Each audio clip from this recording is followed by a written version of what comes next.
이번 시간에는 모바일 컨테이너에 대한 내용들을 전달해 드리겠습니다.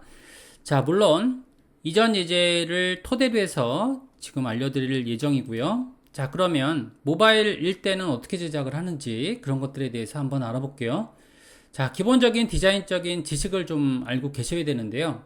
일단 모바일 같은 경우에는 좌측과 우측에 이런 공통된 영역을 가지고 있고요. 그 다음에 공간 여백을 가질 때 이런 방식을 취하고 있다는 거죠. 그래서 적절한 패딩 공간을 이런 방식으로 가지고 있고요. 자, 보게 되면 하나에 어떻게 보면 이런 포개지는 영역들을 제작한다라는 거죠. 그래서 상단에 있는 여백과 그리고 우측에 있는 여백, 하단에 있는 여백, 좌측에 있는 여백들이 정해져서 그런 것들을 제시하고 있다라는 거죠.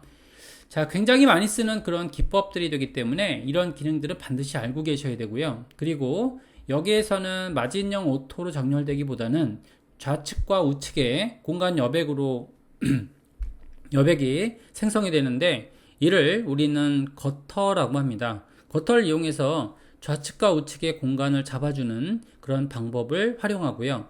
그리고 마찬가지로 안에 있는 여백들에 대해서도 이런 적극적인 패딩을 사용함으로써 만들어진다는 거죠.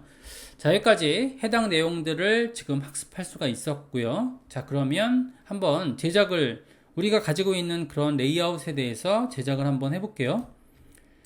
자, 제작하기에 앞서 우리가 만들었던 그런 레이아웃에 대해서 일단은 지금 레이아웃을 조금 더 단순하게 잡아볼게요. 자, 탑이란 영역으로 그냥 잡았고요. 이너 부분을 이렇게 삭제하는 걸로 하겠습니다.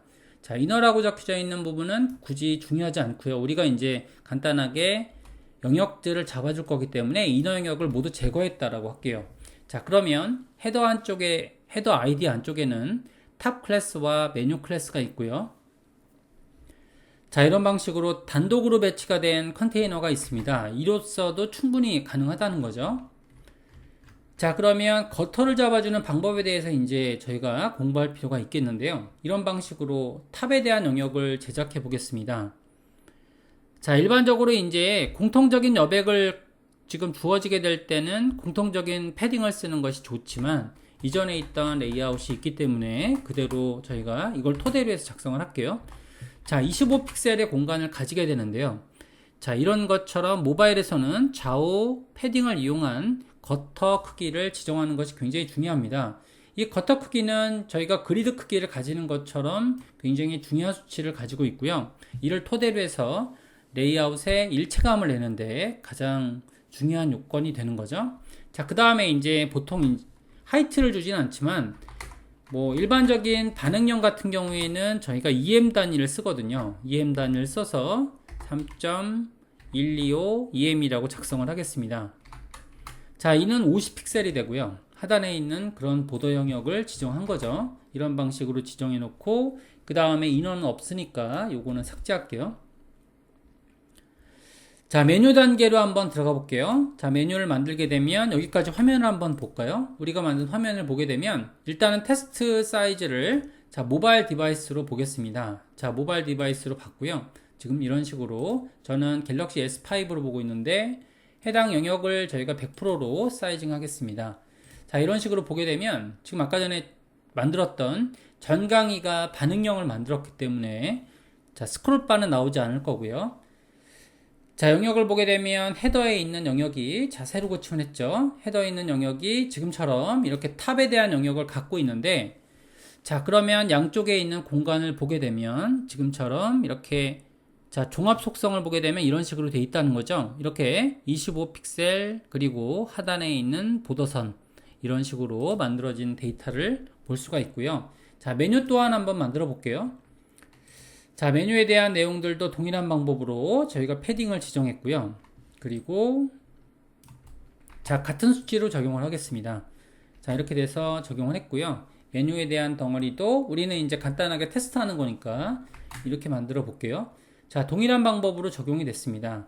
자, 이럴 경우에는 사실 공통적인 이런 보도선을 쓰면 되는데 이 하단에 보도선이 있기 때문에 이것 때문에 패딩을 각각 써주게 된 거죠. 자, 그러면 이렇게 만들어진 두 개의 덩어리를 볼 수가 있습니다. 이런 식으로 만들어진 게 일반적인 모바일 타입이라는 거죠. 모바일 타입을 이렇게 정할 수 있고요. 자, 그 다음에 슬라이더 영역을 한번 볼게요. 슬라이더 영역은 일반적인 100%의 높이를 가지고 있거든요. 그래서 100%의 높이를 한번 표현할 때는 이런 내용들은 저희가 사이트에서 보게 되면 전반적으로 빠지는 이런 내용들이 있죠. 이런 내용들을 보통 슬라이더 영역에서도 차용을 하는데, 자, 보게 되면 이런 사이트에서는 지금 그렇게 표현되진 않았는데요. 일반적으로 이 높이를 그대로 100%로 가지는 경우들이 있죠. 이런 것들을 가질 때 저희는 이런 식으로 계산을 합니다. 자, 하이트를 지정할 때요, 이런 식으로 하이트. 자, 일단은 계산법을 사용하기 위해서 CLC 기법을 사용하고요. 100VH는 높이가 되죠. 마이너스.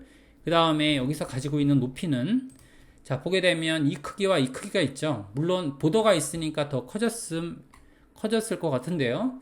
여기서 이제 박스 사이징을 지정하게 되면 사이즈가 커지지 않겠죠. 보더 박스. 자, 박스 사이징에 보더 박스를 지정하면 그러면 커지지는 않을 것 같고요. 여기서 3.125EM이죠. 그죠? 3.125EM이니까 그러니까 합쳐지게 되면 이게 100픽셀이니까요. 6.25EM이 됩니다. 이렇게 자 6.25EM을 적용하게 되면 그러면 슬라이더를 한번 만들어지는 데까지 볼게요.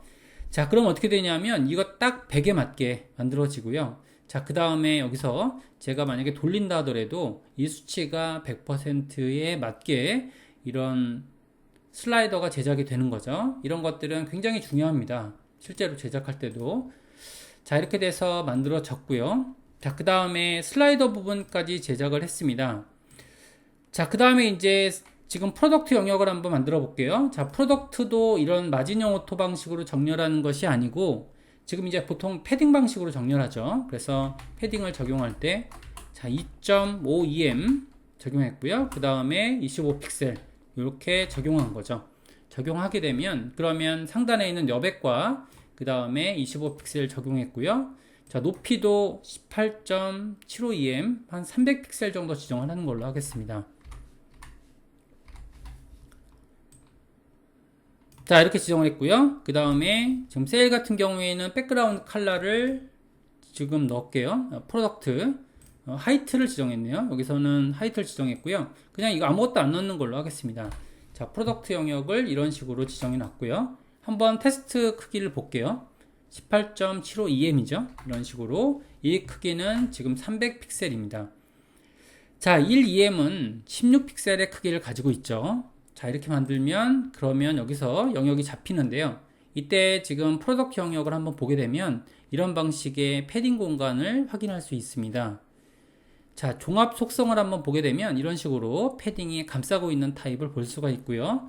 우리들이 자주 보는 그런 영역이 된다라는 거죠. 자, 이를 토대로 해서 저희가 이제 컨테이너에 대한 제작 방법들을 배우고 있습니다. 자, 모바일과 그리고 데스크탑 그리고 반응형이 모두 다르다라는 거죠. 자, 이렇게 제작이 됐고요. 그 다음에 여기에서 지금 아래쪽의 내용을 그대로 테스트니까요. 자, 여기서 세일 부분은 백그라운드 컬러를 지정해서 색상을 넣었고요. 자, 인원은 제거하겠습니다. 자, 그 다음에 마찬가지로 여기서 푸터 영역도 이렇게 정해 놨고요.